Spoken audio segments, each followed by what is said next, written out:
Nimati Property Management. Contact 7667008999. MRL Realty's Nature's Enclave, Coastal Heaven theme-based resort villa plots, ECR. மாதம் 10,000 வரை assured rental income. Lifetime free stay at resort. 30க்கும் மேற்பட்ட வசதிகளுடன். Call 9962888888.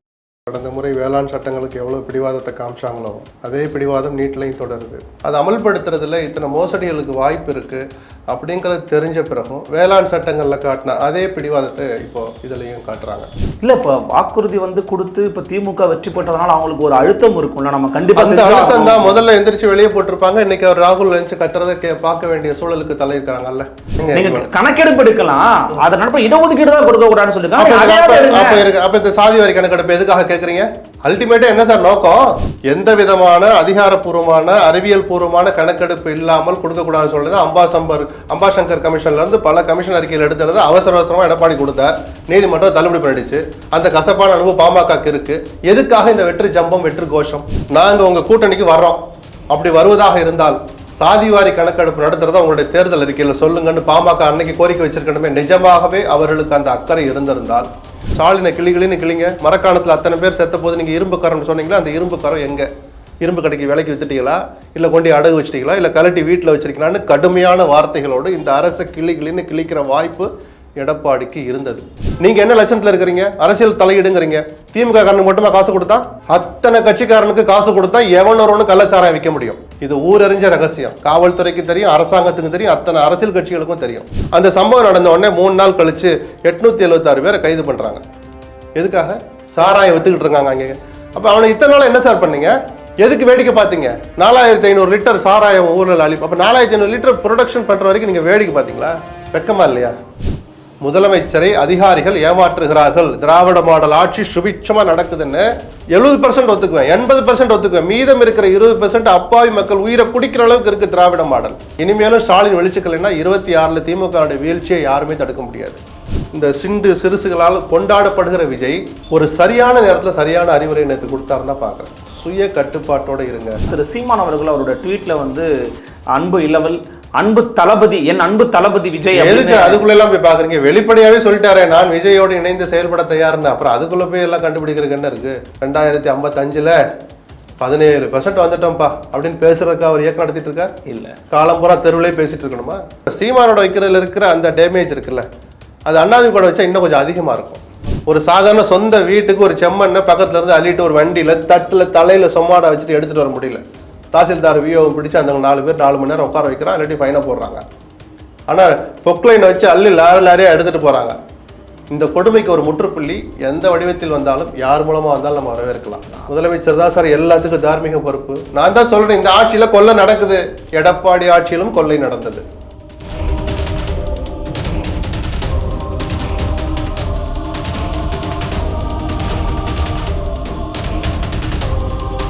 அன்னை furnitures, அன்னை திருமண சீர்வரிசை பொருட்கள், TV, fridge, washing machine உள்ளிட்ட 200க்கும் மேற்பட்ட பொருட்கள் அடங்கிய திருமண சீர்வரிசை ரூபாய் 99,000 மட்டுமே. தமிழகம் முழுவதும் இலவச டோர் டெலிவரி. தொடர்புக்கு 7550014440 9345044044. ஃபோர்த் ஸ்டேட் தமிழ் நேயர்களுக்கு வணக்கம். இன்று நமது பெரிதும் பெரிதுகள் நிகழ்ச்சியில் நம்முடன் இருந்திருக்கிறார் மூத்த ஊடகவியலாளரும் பத்திரிகையாளருமான வரதக்குறை திரு எஸ். லட்சுமணன் அவர்கள். வணக்கம் சார்.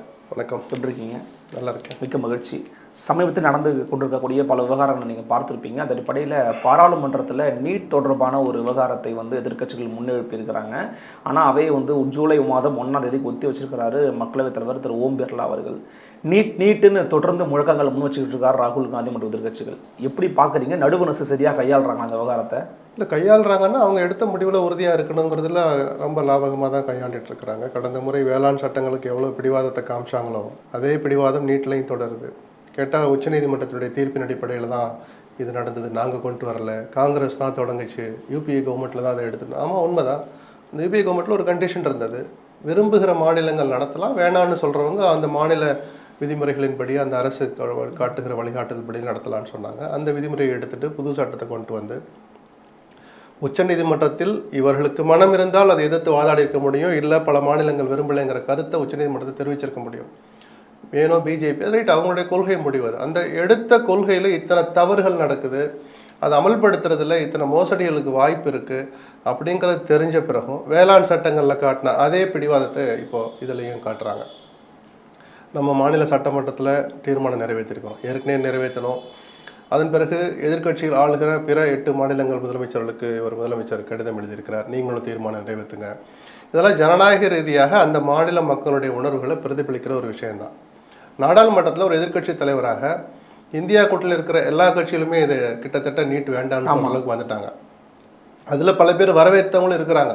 ஆனால் இப்போ சமீபத்திய சர்ச்சைகள் மோசடிகளை பார்த்த பிறகு அவர்களும் கூட புரிஞ்சுக்கிட்டாங்க, ஆமாம் நீட்டில் எந்த அளவுக்கு நன்மை இருக்கோ அதை விட 2 மடங்கு 3 மடங்கு தீமையும் இருக்கு, ஏழைகள் பாதிக்கப்படுறாங்கிற உண்மையை கொஞ்சம் தாமதமாக உணர்ந்து கொண்டு ஒட்டுமொத்த இந்தியா கூட்டணியும் நீட் தேர்வை எதிர்க்கிறாங்க. அவர்களின் குரலாக ராகுல் எழுந்து பேசுகிறார். என்ன பேசினாலும் என்ன கடிதம் எழுதினாலும் மசோதாக்களை நிறைவேற்றினா கூட மத்திய அரசு நாடாளுமன்றத்தில் உரிய சட்ட திருத்தம் கொண்டு வந்தாலன்றி இதுக்கு தீர்வே வராது. அவர்கள் மனசில் ஒரு மாற்றம் ஏற்படணும். நீட்டில் இருக்கிற பிரச்சனைகள் இன்னும் பூசி முழுகாமல் ஒன்று அதை சரிப்படுத்தணும்னா திறந்த மனதோடு ஆரம்பத்தில் நீங்கள் எடுத்து பார்த்துட்டு இருந்தீங்கன்னா தவறே நடக்கலைன்னாங்க, அப்புறம் கொஞ்சம் நடந்திருக்கு, அப்புறம் சரிப்படுத்த பார்ப்போம், நாங்கள் சும்மா வேடிக்கை பார்க்க மாட்டோம், இப்போ தண்டனையை கடுமையாக்குங்கிற வரைக்கும் வந்துட்டாங்க. இப்போ கடுமையான தண்டனை கொடுக்குற அளவுக்கு இங்கே தவறுகள் நடக்குதுங்கிற போது பல லட்சம் மாணவர்களுடைய எதிர்காலம் கனவுகள் சிதைஞ்சு போக வாய்ப்பு இருக்குங்கிறத சொல்லி தான் நம்ம இதெல்லாம் கேட்குறோம். அவர்கள் மனசில் என்னைக்கு மாற்றம் வருதோ பொறுத்திருந்து தான் பார்க்கணும். இல்லை, இது தமிழ்நாடு அரசு வந்து எல்லா விதமான முயற்சிகள் எடுக்கிறாங்களா? அவங்களால முடிந்த அத்தனை அஸ்திரங்களையும் வேறு என்ன செயல்படுத்த முடியும்? இதான் ஒரு தீர்மானம் போட முடியும், கடிதம் எழுதலாம், ஒரு போராட்டம் பண்ணலாம், ஜனாதிபதியை சந்தித்து மனு கொடுக்கலாம். ஜனாதிபதியே மத்தியில் ஆளுகிற பிஜேபி என்ன சொல்லுதோ அதை கேட்குற இடத்துல நான் ஜனாதிபதி இருக்கிறேன் ப்ராக்டிக்கலாக. அதனால தான் நான் திரும்ப வந்து நிற்கிறேன். பிஜேபிக்கு ஒரு மனமாற்றம் ஏற்படாத வரை நீட் போராட்டம் இந்த மாதிரி தான் தொடர்ந்துகிட்டே இருக்கும். 26 வரைக்கும் அது அப்போ கண்டினியூ ஆகும். ஏன் 26 அதுக்கப்புறம் இல்லை, இப்போ வாக்குறுதி வந்து கொடுத்து இப்போ திமுக வெற்றி பெற்றதுனால அவங்களுக்கு ஒரு அழுத்தம் இருக்கும்ல, நம்ம கண்டிப்பாக அந்த அழுத்தம் தான் முதல்ல எந்திரிச்சு வெளியே போட்டிருப்பாங்க. இன்னைக்கு அவர் ராகுல் நினைச்சு கத்துறதை பார்க்க வேண்டிய சூழலுக்கு தலையிருக்கிறாங்கல்ல. எண்ணிக்கை அதிகமாகிற போது அந்த குரல் கொஞ்சம் உயர்த்தி கேட்குது. வெளியில் தள்ளிட்டு போய் வெளியில் போடுற கோஷம் இப்போ உள்ளேயே நின்று கோஷம் போடுற அளவுக்கு பலம் கிடைச்சிருக்கே தவிர அதை திருத்துகிற அளவுக்கு ஆட்சி மாற்றம் நடக்கல. இல்லை, அப்போ இந்த போராட்டம் தான் ஒரே வழி, இதுதான் நீடிக்கும் அப்படின்னு வேற வழி இல்லையே. யதார்த்தத்தை பேசுவோம், என்ன பண்ண முடியும்? சரி, நாங்கள் எங்களால் குரல் கொடுத்து பார்த்தா நாங்கள் இனிமேல் அமைதியாக ஒரு அறிக்கையை விட போகிறார், திரும்ப லெட்டர் எழுதுவார், அடுத்த வருஷம் இன்னொரு தீர்மானம் போடுவார், ஏன்னா சட்டமன்ற தேர்தல் வருதில்லை. இவங்களும் அரசியலுக்காகன்னு மட்டும் நான் சொல்லலை, மௌனமாக இருந்தாலும் அதை எதிர்க்கட்சியினர் அரசியலாக்குவாங்க. அப்போ இதை செஞ்சாலும் நாடகம்னு சொல்கிறார். வேறு என்ன பண்ண முடியும்? எடப்பாடி இன்னைக்கு முதலமைச்சராக இருந்தாலும் நீட்டு வேணான்ற நிலைப்பாட்டில் அவர் இருக்கிறார். அவர் இப்படி தீர்மானம் தான் போட முடியும். குறைஞ்சபட்சம் தோழமை இருந்தால் நேரில் செஞ்சு போய் சொல்லிட்டு வர முடியும். அவர் தோழமையோடு இருந்த போதே நீட்டுக்கு அவங்க எல்லாம் எதுவுமே பண்ண முடியலையே. இல்லை, ஆனால் குறைந்தபட்சம் ஒரு 7.5 ரிசர்வேஷனை கொண்டு வந்தார். இவங்க வாக்குறுதியில் 10% உயர்த்துறேன்னு சொன்னாங்க. அதை கூட இன்னும் பண்ண அதுக்கான அழுத்தத்தை எதிர்க்கட்சிகள் கொடுக்கட்டும், முதலமைச்சருக்கு நினைவுபடுத்தட்டும். திமுக நாடகம் அது நாடகம்னு சொன்னால் நான் நம்புவேன். அப்போ நீங்கள் சொன்னது பொய் தானா? தேர்தலில் ஜெயிக்கிறதுக்காக 7.5 10 நாக்குன்னு சொன்னால் அதை எல்லாருமே கேள்வி கேட்கறதுக்கு தாராளமாக உரிமை இருக்குது. அதுதான் எதிர்க்கட்சியோடைய கடமைன்னு நான் சொல்லுவேன். நிச்சயமா இதில் இப்போ சட்டமன்றத்தில் நடந்துட்டு இருக்கக்கூடிய சில விவகாரங்கள் ரொம்ப பெரிய விஷயமா மாற்றப்பட்டு இருக்கு. குறிப்பாக சொல்லணும் அப்படின்னா சாதிவாரி கணக்கெடுப்பு அப்படிங்கிறத மாநில அரசு எடுக்க முடியாது, அது நடுவண் அரசு தான் எடுக்க முடியும். அதனால் நீங்கள் உங்கள் கூட்டணியில் இருக்கக்கூடிய பாஜக வந்து அழுத்தம் கொடுக்கணும்னு பாமகவை நோக்கி முதலமைச்சர் ஸ்டாலின் வந்து கேள்வி எழுப்புறாரு. உண்மையிலேயே இதில் என்ன நடக்குது, என்ன பிரச்சனை? ஆக்சுவலி இல்லை, சமீபத்திய ஒரு தீர்ப்பு வச்சு பார்த்தீங்கன்னா இந்தியாவிலேயே மிக சமீப 10 ஆண்டுகளில் ஒரு 10 ஆண்டுக்கும் ஒரு முறை மத்திய அரசு கணக்கெடுப்பை நடத்தணும்.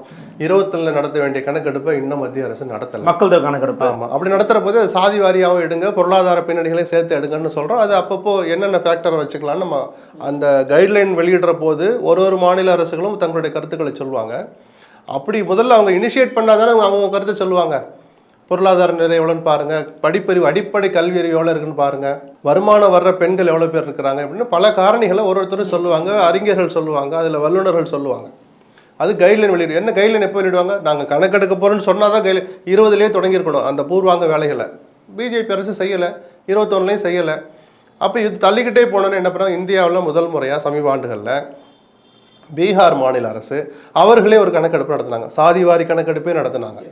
அப்படி எடுத்துட்டு அதன் அடிப்படையில் ஒரு குறிப்பிட்ட பிரிவினருக்கு ஒரு குறிப்பிட்ட சதவீதத்தை இடஒதுக்கீடாக கொடுத்தாரு, நிதிஷ்குமார் கொடுத்தார். அதை இப்போ 2 வாரத்துக்கு முன்னாடி பாட்னா உயர்நீதிமன்றம் தள்ளுபடி பண்ணிடுச்சு. மாநில அரசுக்கு சாதிவாரி கணக்கெடுப்பு நடத்துகிற அதிகாரம் இல்லை. இல்ல, அந்த அடிப்படையில கொடுக்கப்பட்ட இடஒதுக்கீடு எதிர்த்தாங்கன்னு பாலு சொல்றாரு, அன்புமணியும் சொல்றாரு. கணக்கெடுப்பு எடுக்கலாம், அதை நடப்ப இடஒதுக்கீடு தான் கொடுக்க கூடாதுன்னு சொல்லிருக்காங்க. அப்ப இந்த சாதிவாரி கணக்கெடுப்பு எதுக்காக கேட்குறீங்க? அல்டிமேட்டா என்ன சார் நோக்கம்? எடுத்து வச்சோன்னு சும்மா இருப்பீங்களா? நீங்க சும்மா இருப்பீங்க, பெருந்தன்மையோட மற்ற சாதியினர் சும்மா இருப்பாங்களா? அது எடுக்கக்கூடிய நோக்கம் என்ன? அதையாவது சொல்லுங்க. இடஒதுக்கீட்டுக்காக தானே சார் கணக்கெடுப்பே நடத்த சொல்றீங்க. எந்த விதமான அதிகாரப்பூர்வமான அறிவியல் பூர்வமான கணக்கெடுப்பு இல்லாமல் கொடுக்கக்கூடாதுன்னு சொல்றது அம்பாசங்கர் கமிஷன்ல இருந்து பல கமிஷன் அறிக்கையில் எடுத்தது அவசரமா எடப்பாடி கொடுத்தார், நீதிமன்றம் தள்ளுபடி பண்ணிடுச்சு. அந்த கசப்பான அனுபவம் பாமகக்கு இருக்கு. எதுக்காக இந்த வெற்றி ஜம்பம், வெற்றி கோஷம்? நீங்க தோழமையோட இருக்கீங்களா? அதுதான் ஸ்டாலின் சொல்றாரு. தோழமைங்கிறது அரசியலுக்காக சொன்ன நிஜமும் அதுதான். நீங்க இங்க ஒரு அறிக்கை விடுறத விட்டுட்டு நேரில் போய் வலியுறுத்தலாமே, உங்க தோழமை கட்சி தானே. இன்னொன்று சொல்லட்டுமா, நாங்க உங்க கூட்டணிக்கு வர்றோம், அப்படி வருவதாக இருந்தால் சாதிவாரி கணக்கெடுப்பு நடத்துறதா உங்களுடைய தேர்தல் அறிக்கையில் சொல்லுங்கன்னு பாமக அன்னைக்கு கோரிக்கை வச்சிருக்கணுமே. நிஜமாகவே அவர்களுக்கு அந்த அக்கறை இருந்திருந்தால் இந்த 10.5% காப்பாற்றணும். ஸ்டாலினுக்கு அந்த எண்ணம் இல்லைன்னு இன்னைக்கு அன்புமணி போட்டு கிழிக்கிறார். எங்களை ஏமாத்திட்டார், அவசர கதியில் தவறுதலாக கொடுத்துட்டார்னு எடப்பாடி விமர்சிக்கிறது பாமக. இந்த 2 பேர் முகத்திரையை கிழிக்கணும்னா நீங்க என்ன பண்ணிருக்கணும்? உங்ககிட்ட கூட்டணி பேரம் பேசுகிற போதே எங்களுடைய ஒரே நிபந்தனை, எங்கள் சமுதாயத்து மக்களை காக்கணும்னா நீங்க சாதிவாரி கணக்கெடுப்பை நடத்துவோம், ஆட்சிக்கு வந்தோடனே வாக்குறுதி கொடுங்கன்னு சொல்ல கடைசியில தான் தேர்தல் அறிக்கையை வெளியிட்டாங்க பிஜேபி. ஞாபகம் இருக்கா? ரொம்ப தாமதமா. ராமதாஸ் நினைச்சிருந்தா, அன்புமணி ராமதாஸ் நினைச்சிருந்தா அந்த நிபந்தனையை சேர்க்க வச்சிருக்க முடியுமே. அப்பயே மௌனமா இருந்தீங்க. பிராக்டிக்கலா எது நடக்கணுமோ அதை சாத்தியம் செய்யறதெல்லாம் விட்டுட்டு ஆகாததை பிடிச்சு பண்றீங்க. இப்பவும் கணக்கெடுப்பு நடத்தி அது இடஒதுக்கீடு கொடுக்க முடியும், நீதிமன்றம் ரத்து செய்யும். ரத்து செஞ்சால் நாங்கள் பொறுப்புன்னு பாமக சொல்லுவாங்களா? அவங்க சும்மா இருப்பாங்க. இப்படி அர்த்தமற்ற கணக்கெடுப்பு எதுக்காக நடக்குது? மற்ற சமுதாயங்கள் குரல் கொடுக்க மாட்டாங்களா? இல்லை, ஆனால் ஏற்கனவே பிசி முஸ்லீம்ஸ்க்கு கொடுத்துருக்காங்க, அருந்தர்களுக்கு கொடுத்துருக்காங்கன்ற கூறுகளை முன்வைக்கிறாங்க டாக்டர் அன்புமணி. இதெல்லாம் வாதங்களில் வச்ச பிறகுதானே இறுதி தீர்ப்புன்னு வருது. இந்த வாதங்களை வச்ச பிறகுதானே வன்னியர்களுக்கான இடஒதுக்கீட்டை ரத்து பண்ணுது உயர்நீதிமன்றம், உச்சநீதிமன்றமும். அப்போ எங்க தப்பு நடக்குது கண்டுபிடிங்கிறாங்க. யாரு தப்பு பண்ணாங்கிறதுக்குள்ளேயே போக வேண்டாம், திருப்பி அரசியலில் தான் போகும். எங்க எப்படி தப்பு நடந்துச்சு, அதை எப்படி சரி பண்ணலான்றதுக்கு தான் நம்ம ஏதாவது சொல்ல முடியும். பாலு போன்றவர்கள் அரசியல் தாண்டி, அவர் பொதுவாக பேசிக்காக வழக்கறிஞர், எந்த வாதம் நடக்கிற போது கூட இருந்தவர், அவரே வாதங்களை முன் வச்சவர். அப்போ ஜட்ஜி என்ன எதிர்பார்த்தார், என்ன பாயிண்ட்டை தீர்ப்பில் சொன்னாங்க, அதை எப்படி சரிப்படுத்த முடியும்னு நடைமுறை சாத்தியமுள்ள விஷயங்களை நீங்கள் பேசணும். தவிர ஸ்டாலினை கிழிக்கிறதுக்கு 1000 விஷயம் இருக்குது. நீங்கள் அப்புறமா கிழிங்க, எடப்பாடி அப்புறம் கிழிச்சு தொங்க விடுங்க, அது உங்களுடைய உரிமை, உங்களுடைய நிலைப்பாடு. அந்த சமூக மக்களுக்கு நீங்கள் எதாவது செய்யணும்னு நினச்சிங்கன்னா அர்த்தம் உள்ளதாக செய்யணும். பாட்னா உயர்நீதிமன்றம் எதுக்காக தள்ளுபடி பண்ணுச்சு? அவர்கள் சொன்ன வார்த்தை என்ன? மாநில அரசுக்கு அதிகாரமே இல்லை, இது செல்லத்தக்கதல்ல, செல்லாத ஒரு கணக்கெடுப்பை நடத்தி அதன் மூலமாக நடந்த இடஒதுக்கீடு கொடுத்தது தப்புன்னாங்க. தமிழ்நாட்டுக்கு இது பொருந்தும் தானே? அதை புரிஞ்சுக்கிட்டு அடுத்து என்ன செய்யணுமோ ஆக்கப்பூர்வமாக செய்யணும்னு எதிர்பார்க்கிறேன். அப்போ அன்புமணி ராமதாஸோட பாட்டாளி மக்கள் கட்சி இப்போ நடக்கக்கூடிய இடைத்தேர்தலை மையப்படுத்தி இதை அரசியலாக்குறாங்களா, அரசியல்படுத்துறாங்களா? அப்போ இடஒதுக்கீடை கொடுக்கறதும் கேட்கறது எல்லாமே அரசியல் தான் சார். இதில் என்ன மூடி மறைக்க வேண்டி கிடக்கு? நாங்கள் தான் கொடுத்தோம் அப்படின்னு எடப்பாடி கிளைம் பண்ணார். நான் கொடுக்குற சரின்னு சொன்னேன், ஓபிஎஸ் தடுத்தானே, அது ஒரு உள் அரசியல், உள்குத்து அரசியல் நடந்துச்சு அதிமுகவில். எல்லாமே அரசியல் தான், எல்லாத்தையும் பார்த்த கட்சி தான் பாமக. இனிமேலாவது நடைமுறை சாத்தியமுள்ள விஷயங்களை முன்னெடுத்து, ஏன்னா பாமகவோட வேற யாரும் வன்னியர்களுக்கு இன்னைக்கு குரல் கொடுக்க முடியாது. அதுக்காக எத்தனையோ உயிர் தியாகம் செஞ்சவங்க தான், அதெல்லாம் யாருமே அவங்க விமர்சிக்கிறவங்க கூட மறுக்க முடியாது. இனிமேலாவது அர்த்தமுள்ள வகையில் அதை நகர்த்திட்டு போகணும்னு ஒரு பத்திரிகையாளராக நான் எதிர்பார்க்கிறேன், ஆசைப்படுறேன். இப்போ மாநில அரசு இயன்றதை செய்திருக்கிறது, சொல்லியிருக்கிறதுங்கிறது தான் சரியான. இதோடு ஒதுங்கிடக்கூடாது. அது அழுத்தங்களை இன்னும் அதிகம். இப்போ நீட்டுக்கு கொடுக்குறாங்க இல்லையா, பாராளுமன்றத்தை நேற்று முடக்கினாங்கல்ல, அது மாதிரி சாதிவாரி கணக்கெடுப்புக்கு தொடர்ந்து அழுத்தங்களை கொடுக்கணும். முக்கியமான மசோதாக்கள் மத்தியில் நிறைவேற போகுது, லோக்சபாவில், ராஜ்யசபாவில். காங்கிரஸ் கட்சி உள்ளிட்ட எதிர்கட்சியினுடைய ஒத்துழைப்பு மிக மிக மிக அவசியம். யாருக்கு? பிஜேபி அரசுக்கு, ஆளுகிற அரசுக்கு. அந்த பாயிண்ட்டை பயன்படுத்திக்கிட்டு அந்த நேரத்தில் அந்த ஒரு வாய்ப்பை பயன்படுத்தி மத்திய அரசுக்கு நெருக்கடியை கொடுத்து நீட்டு, சாதிவாரி கணக்கெடுப்பு, இது மாதிரியான விஷயங்கள் அழுத்தம் கொடுக்குறது தொடர்கதையாக வச்சுக்கணும். ஏதோ ஒரு நாள் மன்றத்தை முடக்கணும், அவையை நடக்கூடாமல் பண்ணிட்டோம் அப்படின்றதோடு நிற்கக்கூடாது. இது இன்னைக்கு விவகாரத்தில், இன்னைக்கு நம்ம பேசுகிற தருணத்தில் கள்ளக்குறிச்சியில் ஒரு 65 பேர் வந்து மரணம் அடைஞ்சிருக்கிறாங்க. இந்த கள்ளச்சாராய விஷச்சாராய அருந்தியதன் காரணமாக எதிர்க்கட்சியில் எடப்பாடி பழனிசாமி அது குறித்து ஒரு அடையாள உண்ணாவிரத போராட்டம் நடத்தினார். அதே போல் சட்டமன்றத்தில் எங்களை பேச விடாமல் சர்வாதிகார மனநிலையோடு திரு ஸ்டாலின் நடந்து கொள்கிறார் அப்படின்றதையும் முன் வச்சிருக்கிறாரு. இந்த நகர்வுகள் எப்படி பார்க்குறீங்க? உண்மையிலேயே ஸ்டாலின் நடந்துக்கிறார்? சட்டமன்றத்தை பொறுத்த வரைக்கும் 2 பேருமே ஒரு என்ன சொல்கிறது, அந்த உயிர்களை துச்சமாக மதிச்சாங்கன்னு தான் நான் சொல்லுவேன். அக்கறை இல்லைன்னுலாம் நான் சொல்லலை. நீங்கள் நினச்சிருந்தா, நான் ஒருத்தராக சொல்கிறேன், அதிமுக நினச்சிருந்தா என்ன பண்ணி தருக்க முடியும்? வர்றாங்க, சட்டமன்றம் கூடுது, கேள்வி நேரம் தொடங்குது. அவரும் முதலமைச்சராக இருந்து இதே கேள்வி நேரத்தில் எழுப்பக்கூடாதுன்னு ஸ்டாலினை பார்த்து சொன்னவர் தான். தனபாலை வச்சு சொன்னீங்க, இன்றைக்கி அவங்க அப்பாவை வச்சு சொல்கிறாங்க. ஏன்னா விதி அப்படி தான் சொல்லுது. இது ஒரு பக்கம் அப்படியே எடுத்துக்குவோம். 1 மணி நேரம் தான் கேள்வி நேரம். 10 மணிக்கு 11 மணிக்கு முடிஞ்சிருதா, 11:01 எடுத்து ஆரம்பிங்க. ஸ்டாலினை கிளின்னு கிளிங்க. மரக்காணத்தில் அத்தனை பேர் செத்த போது நீங்கள் இரும்பு காரம்னு சொன்னீங்களா, அந்த இரும்பு காரம் எங்கே? இரும்பு கடைக்கு விலைக்கு வித்துட்டீங்களா, இல்லை கொண்டு அடகு வச்சிட்டீங்களா, இல்லை கலட்டி வீட்டில் வச்சிருக்கீங்களான்னு கடுமையான வார்த்தைகளோடு இந்த அரசை கிளின்னு கிழிக்கிற வாய்ப்பு எடப்பாடிக்கு இருந்தது. எதுக்காக ஒரு இல்லாத விதியை சுட்டி காட்டி எதுக்காக நீங்கள் வெளிநடப்பு பண்ணுறீங்க? சரி, ஒரு நாள் பண்ணீங்க, அடையாளம், மக்கள் கவனத்தை ஈர்த்தாச்சு, டெய்லி அதவே பண்ணணுமா? அப்போ அந்த 65 பேரோட உயிரை பற்றி நீங்கள் கவலை, அந்த ஆன்மாவை பற்றி ஒரு துளி கூட நீங்கள் கவலைப்படலையா? இந்த விமர்சனங்களா இருந்திருந்தா கிளின்னு கிழிச்சிருப்பி, கிளிங்கன்னு சொல்கிறோம். 11:05 கிளிங்கன்னாங்க, நான் 10:05 தான் கிழிப்பேங்கிறாரு. என்ன சார் இன்னைக்கு மக்களோட உயிரை பற்றி அவ்வளோ இதாக போச்சு அவங்களுக்கெல்லாம்? சரி, அதிமுகவோட ஒமிஷன் அப்படி இருக்கட்டும், ஒரு அலட்சியம்னு எடுத்துக்கோ, கடுமையான விமர்சனம் வச்சுக்கலாம். இல்லை அரசினுடைய ஒரு டார்ச்சர் கொடுக்கணும், மக்களுடைய கவனத்தை இருக்கணும், டெய்லி கூட முயற்சி பண்ணாங்க, அது ஒரு பக்கம் இருக்கட்டும். திமுக என்ன பண்ணியிருக்கலாம்? நான் விதிமுறைன்னு சொன்னேன்னா கேள்வி நேரத்தை ஒத்தி வைக்கிறதுக்கு சபையில் இடம், ஆனால் அசாதாரண நிகழ்வுகளின் போது கேள்வி நேரத்தை ஒத்தி வைக்கலாம் அப்படின்னு சொல்லி முன்னவர் ஒரு தீர்மானம் கொண்டு வந்தால் தாராளமாக அதை ஏற்றுக்க போகிறாங்க. அதை ஒத்தி வச்சுட்டு விவாதிக்கிறதுல உங்களுக்கு என்ன கஷ்டம்? என்ன சார் பெரிய மரபு? அந்த மரபுகளெல்லாம் தூக்கி குப்பையில் போடணும். காலத்துக்கு உதவாத மரபுகளை, மக்களுடைய உயிருக்கும் உணர்வுகளுக்கும் மதிப்பளிக்காத மரபுகளை தூக்கி குப்பையில் போடுறது தப்பே இல்லைனா. ஏன் துரைமுருகன் எந்திரிச்சு ஆமாங்க இன்னைக்கு ஒரு நாள் கேள்வி நேரத்தை ஒத்தி வைப்போம், அன்னைக்கு ஒரு 50 உயிர்னு வச்சுப்போம். 50 உயிர்ங்கிறது சாதாரண விஷயம் இல்லை. ஏன்னா தவறுதான்னு ஏவா வேலு ஒத்துக்கிட்டார். முதலமைச்சர் நான் ஓடி ஒளியலைங்கிறார். அவருடைய அந்த பெருந்தன்மை நமக்கு நல்லாவே தெரியுது. இவ்வளவு பெருந்தன்மை இருக்கிற ஸ்டாலின் அன்னைக்கு துரைமுருகன் ஒரு கண்ணை காமிச்சு தீர்மானம் கொண்டு வாங்கன்னா கொண்டு வந்தா அப்பவே முடிஞ்சிருக்குமே சார். எடப்பாடியை பேச விடுங்க. நீங்க என்ன லட்சணத்துல இருக்கிறீங்க? அரசியல் தலையிடுங்கிறீங்க. திமுக காரனுக்கு மட்டுமா காசு கொடுத்தா? அத்தனை கட்சிக்காரனுக்கு காசு கொடுத்தா எவனொரு கள்ளச்சாராயம் விற்க முடியும். இது ஊரறிஞ்ச ரகசியம். காவல்துறைக்கு தெரியும், அரசாங்கத்துக்கு தெரியும், அத்தனை அரசியல் கட்சிகளுக்கும் தெரியும். ஒரு கட்சியை மட்டும் குற்றம் சொல்ற அர்த்தமே இல்லை. ஆளுங்கட்சிக்கு கூடுதல் பொறுப்பு இருக்கு, அதை யாரும் மறுக்கல. இதையெல்லாம் சட்டமன்றத்தில் விவாதிக்கிறத விட்டுவிட்டு நாங்க எங்களை தூக்கி வெளியே போட்டாங்க, ஜனநாயக படுகொலை, இவங்க நாங்க கேள்வி நேரத்தை ஒத்துனா கேள்வி நேரத்தில் அப்படியே எல்லாத்தையும் அப்படியே குமிச்சிடுற மாதிரி. நான் அதை குறைச்சி மதிப்பிடல, கொச்சைப்படுத்தல. ஒரு நாள் உங்களை தள்ளி வைக்கிறதுல என்ன குறைஞ்சி போச்சு? தள்ளி வச்ச நிகழ்வுகள் இருக்கு. 50 வருஷம் அனுபவம் உள்ள துரைமுருகனுக்கு நல்லா தெரியும். இதை துரைமுருகனே சொல்றார். அசாதாரண சூழ்நிலை தெரியும். அசாதாரண சூழ்நிலை தானே இது. 50 உயிர் உங்களுக்கு துச்சமா போச்சா? இதை செஞ்சிருக்கணும்ல. திமுக செஞ்ச மிகப்பெரிய தவறு. ரெண்டாவது, அந்த சம்பவம் நடந்த உடனே 3 நாள் கழிச்சு 876 பேரை கைது பண்றாங்க. எதுக்காக? சாராயம் வித்துக்கிட்டு இருக்காங்க அங்கே. அப்ப அவனை இத்தனை நாள் என்ன சார் பண்ணீங்க? எதுக்கு வேடிக்கை பார்த்தீங்க? 4500 லிட்டர் சாராயம் ஊரில் அழிப்பு. அப்போ 4500 லிட்டர் ப்ரொடக்ஷன் பண்ணுற வரைக்கும் நீங்கள் வேடிக்கை பார்த்தீங்களா? வெக்கமா இல்லையா? வெக்கப்படணும் இல்லை? அப்போ மரக்காலத்துலேருந்து நீங்கள் பாடம் கற்றுக்கல. அப்படிதானே சார் தோணுது? இனிமேலாவது இந்த நிமிஷத்துல இருந்தாவது ஸ்டாலின் தன்னுடைய பாணியை மாற்றணும்னு நான் சொல்கிறேன். அவர் நிர்வாகம் பண்ணுற இந்த விஷயத்தில் ஹேண்டில் பண்ணுற விதத்தில் அவர் ஏமாற்றப்படுகிறார்.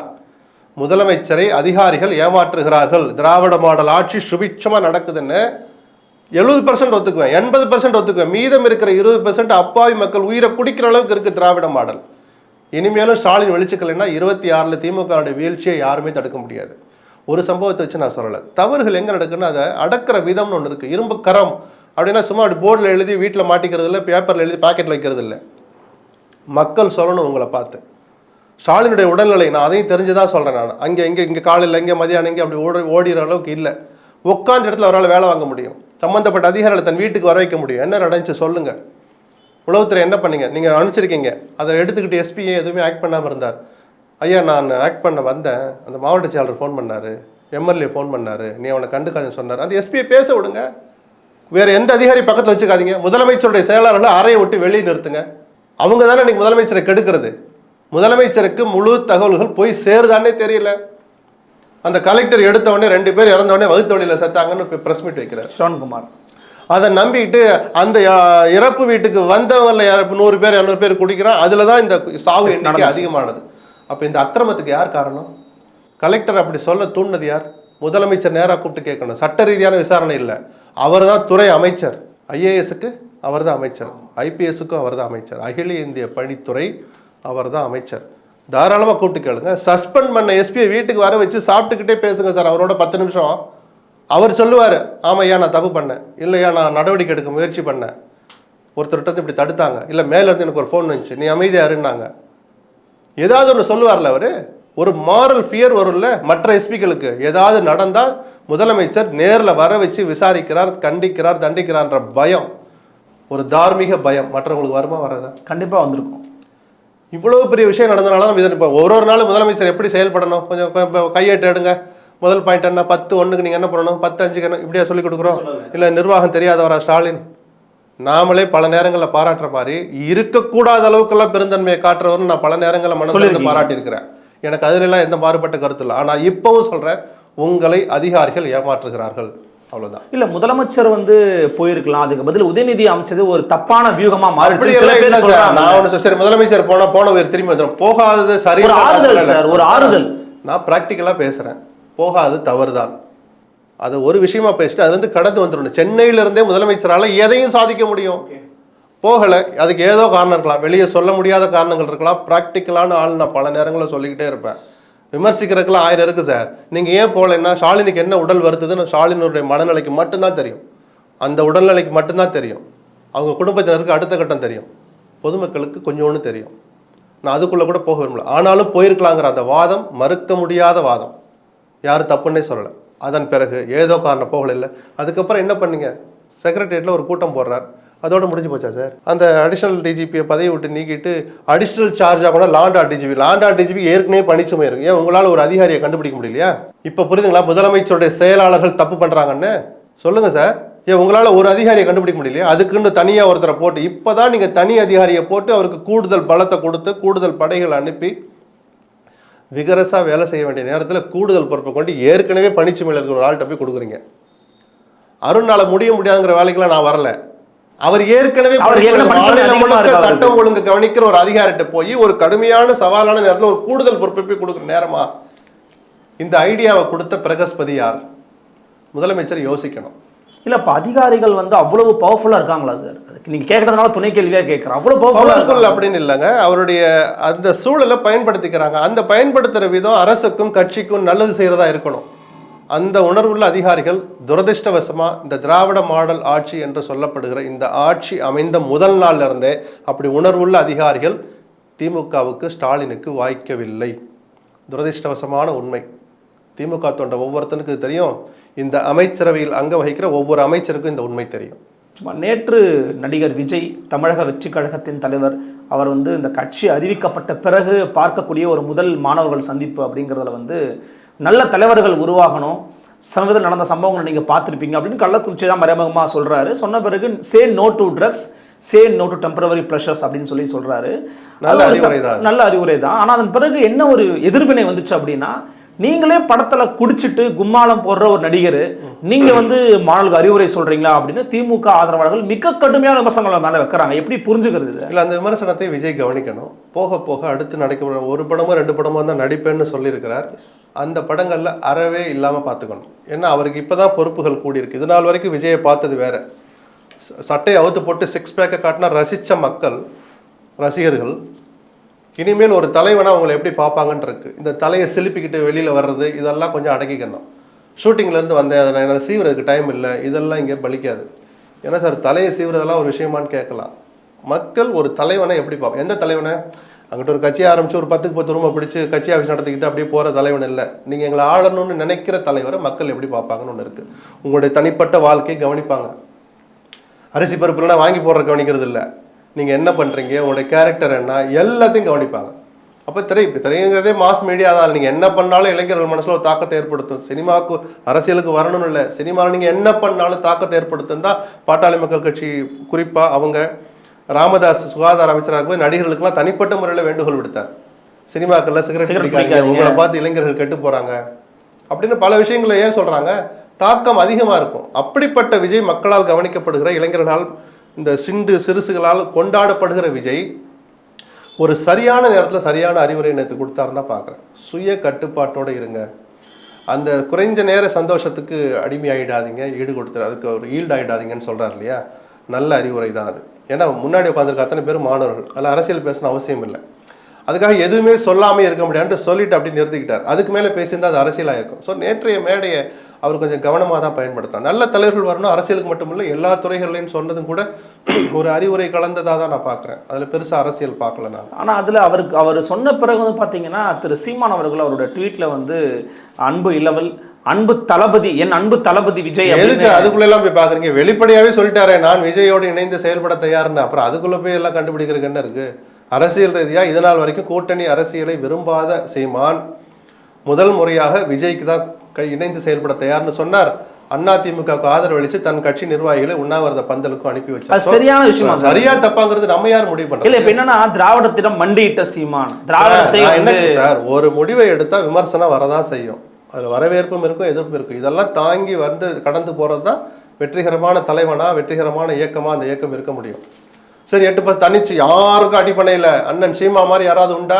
காலங்காலமாக பேசிகிட்டே இருப்பீங்களா? 8% 10 ஆகும், 10 12 ஆகும்.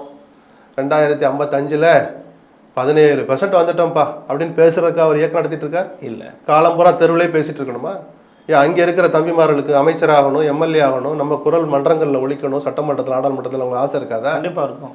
அந்த எண்ணம், இந்த யதார்த்தம் சீமானுக்கும் உணர்ந்துருச்சோன்னு நான் நினைக்கிறேன். நான் கண்டிப்பாக விமர்சனம் வரும். இன்னைக்கு 8%ங்கிறது 7 குறைய வாய்ப்பு இருக்கு. அதிமுகவோட போனார்னா எடப்பாடி பிடிக்கலன்னு தானே இப்போ உங்ககிட்ட வந்தோம் அப்படின்னு வரலாம். இல்லை, அது ஒரு கெமிஸ்ட்ரி ஒர்க் அவுட் ஆச்சுன்னா அது 8 10 ஆகும். தனிப்பட்ட முறையில் நான் சொல்கிறேன், சீமானை பற்றி நாம் தமிழரை பற்றி மட்டும் சொல்கிறேன். நான் விஜயும் சேரானா அது கெமிஸ்ட்ரி ஒர்க் அவுட் ஆகலாம். ஆனால் சீமானுக்கும் விஜய்க்கு இந்த விஷயத்தில் என்ன இருக்குன்னா, அதிமுக நோக்கியோ அல்லது ஒரு இயக்கத்தை நோக்கி கூட்டணி வைக்கிறத நோக்கி போகிறதில்ல. சீமான் கிட்டத்தட்ட 6-7 தேர்தல்களை சந்திச்சிட்டார், தனியாக நின்றார், தன்னுடைய பலம் என்னன்னு நிரூபிச்சிட்டார்.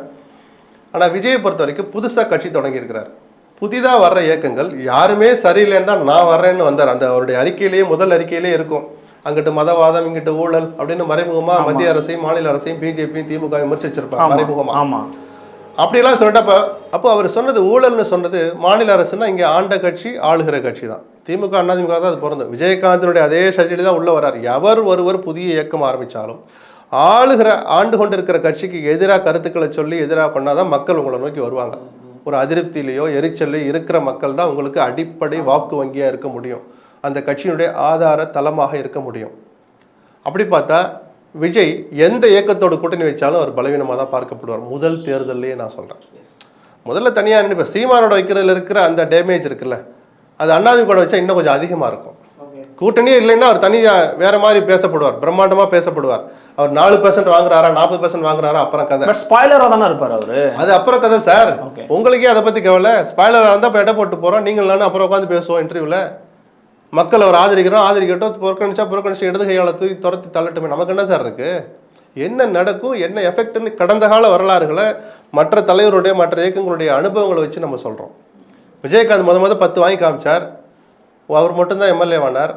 அதுக்கப்புறம் கூச்சத்தை வெக்கத்தை எல்லாம் தள்ளி வச்சுட்டு அதிமுக கூட 29 எம்எல்ஏக்களில் வெற்றி பெற்று கலைஞருக்கு கிடைக்காத இடத்த தனக்கு கிடைக்கிற மாதிரி வச்சுக்கிட்டு அந்த கூட்டணி தான். அந்த இயக்கம் செல்வாக்கு குறைய ஆரம்பிச்சதும் அந்த கூட்டணி தான். அதை பேலன்ஸ் பண்ணி எடுத்துகிட்டு போகிறது தான் அரசியல் நெளிவு சொல்லி தெரிஞ்சிருக்கணும். அதில் தான் அவங்க தலைவர்களாக மிளிடுறாங்க. விஜய் என்ன செய்கிறாருன்னு பார்ப்போம். விஜய் சீமானோட காம்போ ஒர்க் அவுட் ஆக வாய்ப்பு இருக்குன்னு நம்புறீங்களா நீங்கள்? எதுக்கு சார் நம்ம ஏன் சார் கவலைப்படணும்? இவர் ஒரு இயக்கம் நடத்துகிறார், ஒரு இயக்கம் தொடங்கி இருக்கிறார், கூட்டு சேர்ந்து வரண்டு மக்களை சந்திக்கட்டும். மக்கள் என்ன இடம் போடுறாங்கன்னு பார்ப்போமே. ஐயோ சரி வருமா சார், என்ன சார், எப்படி சார், நாளைக்கு காலையில் நான் சாப்பிடணுமே சார், இல்லை மதியானம் கஞ்சிக்கு அரிசி இல்லையே சார், அதுக்கு சம்மந்தம் இருக்கா? 2 பேர் அவங்க வேலையை பார்க்குறாங்க, சேர்ந்து வரட்டும், எடை போடுவோம், மக்கள் பார்க்கட்டும், அதுக்கப்புறம் விமர்சிப்போம். நமக்கு என்ன சார் கவலை இருக்குது? அதில் மக்கள் எல்லாத்தையும் பார்த்துட்டு தானே இருப்பாங்க. அப்போ என்ன இதுக்கு நீ வாய்க்கிலேயே பேசுன, அந்த அறிக்கையில் நீ அப்படி சொன்ன, படித்தவன் விவாதிப்பான் விஜயை பற்றி, சீமானை பற்றி. நாங்கள் யாருமே சரியில்லை தானே உங்கள் பின்னாடி வந்தோம். சில தம்பிமார்களுக்கு கோபம் வரலாம், இப்போயாவது அண்ணனுக்கு புத்தி வந்துச்சேன்னு பல பேர் சந்தோஷப்படலாம். கூட்டணியை பற்றி அவர் வந்தாருன்னா பல விளைவுகள், எந்த முடிவுலையுமே பலவிதமான கருத்துக்கள் வரும். அதனுடைய ஒரு என்ன சொல்கிறது, ஒரு ஆவரேஜை எடுத்துக்கிட்டு எது கட்சிக்கு, எதிர்காலத்துக்கு, நம்ம கொண்டிருக்கிற கொள்கைகளுக்கு, நாம் அரசியல் இயக்கம் நடத்திக்கிட்டு இருக்கிற தமிழ்நாட்டுக்கு எது நல்லதுன்னு பார்த்து முடிவெடுத்து அமல்படுத்துகிறவங்க தான் நிஜமான தலைவர்களாக வளர்கிறாங்க, மெளிடுறாங்க. நிச்சயமாக. இறுதியாக ஒரு கேள்வி சார். சமீபத்தில் அமலாக்கத்துறை டிஜிபிக்கு ஒரு கடிதம் எழுதியிருக்கிறாங்க. அதில் முக்கியமான 3 நபர்களுடைய பெயர்களை குறிப்பிட்டு இவர்கள் இங்கே மணல் கொள்ளை நடந்துகிட்டு இருக்கு, இதில் கிட்டத்தட்ட 4000 கோடி கடந்த 4 ஆண்டுகளில் ஊழல் நடந்துகிட்டு இருக்கு அப்படின்னு சொல்லி எழுதியிருக்கிறாங்க. டிஜிபி விவசாயம் நடத்தணும்னு சொல்லியிருக்காங்க. இதில் பிரேமஃபேசி மணல் கொள்ளை ஆயிரக்கணக்கான கோடிக்கு நடக்கிறது உண்மை. ஆனால் அமலாக்கத்துறை 21 அப்படின்னு ஆரம்பிக்கிறது தான் அரசியல்னு நம்ம சொல்கிறோம். அதிமுக ஆட்சியிலையும் கொள்ளை நடந்தது, அதற்கு முந்தைய திமுக ஆட்சியிலையும் கொள்ளை நடந்தது. அரசு கஜானாவுக்கு போக வேண்டிய பணம் வேறு எங்கெங்கேயோ போய்கிட்டு இருக்கு. அதை மொத்தமாக எடுத்தாங்கன்னா குறைஞ்சபட்சம் 10 வருஷம் எல்லா கணக்கையும் எடுங்கன்னு சொன்னால் அரசியல் இல்லாத உங்களுடைய நோக்கம் நல்ல நோக்கம்னு சொல்லலாம். 21 சொல்கிற போதே பிஜேபி திமுகவை ஏதோ பண்ணணும்னு நினைக்கிறாங்க. அதுக்கு இவர்களே ஒரு நூல் விட்ட மாதிரி தவறுகளை பண்ணிக்கிட்டு தான் இருக்கிறாங்க. எடுக்கிற நடவடிக்கை யார் எடுத்தாலும் சரி, அரசியலை கொஞ்சம் தள்ளி வச்சுட்டு நிஜமான நடவடிக்கை எடுத்தால் பொதுமக்களுக்கு சந்தோஷம்தான். ஏன்னா இவ்வளவு கொள்ளையை 4 பேர் சேர்ந்து நடத்த முடியுது. ஒரு சாதாரண சொந்த வீட்டுக்கு ஒரு செம்மண்ணை பக்கத்துல இருந்து அள்ளிட்டு ஒரு வண்டியில தட்டுல தலையில சொம்மாடா வச்சுட்டு எடுத்துட்டு வர முடியல. தாசில்தார் விஓவும் பிடிச்சி அந்த 4 பேர் 4 மணி நேரம் உட்கார வைக்கிறான், இல்லாட்டி ஃபைனை போடுறாங்க. ஆனால் பொக்லைனை வச்சு அள்ளி லாரியாக எடுத்துகிட்டு போகிறாங்க. இந்த கொடுமைக்கு ஒரு முற்றுப்புள்ளி எந்த வடிவத்தில் வந்தாலும் யார் மூலமாக வந்தாலும் நம்ம வரவேற்கலாம். ஆனால் திரும்பவும் சொல்கிறேன், இந்த ஈரை குறிப்பிட்டு சொல்லி அதில் அரசியலை பூத்த நினைச்சாதான் இது வழக்கம் போல ஒரு கண் துடைப்பு தான், நம்மளும் அதை எடுத்துட்டு கடந்து போவோம். இல்லைன்னா அமைச்சர் துரைமுருகன் வந்து இதில் நடவடிக்கை எடுக்காம இருக்கிறாரு, அவருக்கு தெரிஞ்ச நடந்துகிட்டு இருக்கு அப்படின்னு அறப்போர் இயக்கம் உட்பட பல பேர் குற்றச்சாட்டு வைக்கிறாங்க. ஏன் முதலமைச்சருக்கு அப்படி தெரிஞ்சு நடக்குதா? துரைமுருகனுக்கு தெரிஞ்சு நடக்குது. அவரும் துறை அமைச்சர் சார். அமைச்சருக்கெல்லாம் யாரு சார் ஹெட்டு? முதலமைச்சர் தான் சார் எல்லாத்துக்கும் தார்மீக பொறுப்பு. நான் தான் சொல்றேன், இந்த ஆட்சியில கொள்ளை நடக்குது, எடப்பாடி ஆட்சியிலும் கொள்ளை நடந்தது. நான் சரிதானா? இதை எப்படி தடுக்கணுமோ தடுக்க வேண்டியவங்க அரசியல் கலப்பில்லாமல் அதை தடுத்து ஒரு முற்றுப்புள்ளி வைக்கணும்னு நம்ம சொல்றோம்ல. கேட்டுட்டு போனா 1000 வழிகள் இருக்கு, சரிதானே? அந்த பணத்துக்கு எங்க உங்களுக்கு ஆதாரம் இருக்கா? ஒரு பத்திரிகையாளராக எங்கெங்க போகுது, என்ன நடக்குன்னு எல்லாம் தெரியும் நமக்கு. நமக்கே தெரியுதுன்னா அந்த சட்டத்தை அமல்படுத்துகிற ஏஜென்சிகளுக்கு தெரியாமல் இருந்துச்சு. அப்போ எடப்பாடி ஆட்சியில் எதுக்காக கண்ணை மூடிக்கிட்டு இருந்தீங்க? என்ன 21 ஜூனுக்கு அப்புறம் தான் உங்களுக்கு அப்படி திறந்துக்கிட்டு வர்றீங்கன்னா அது அரசியல் இல்லாமல் வேற என்ன? சரி, எப்பயாவது நாங்கள் திருத்த முயற்சி பண்ணுறோம், சரி திருத்துங்க, அதுக்கு ஒரு முற்றுப்புள்ளி வைங்க. இனிமேல் வர்ற ஆட்சியும் செய்யாமல் இருக்கிறதுக்கும் நீங்கள் அதே விழிப்புணர்வோடு இருக்கணும்.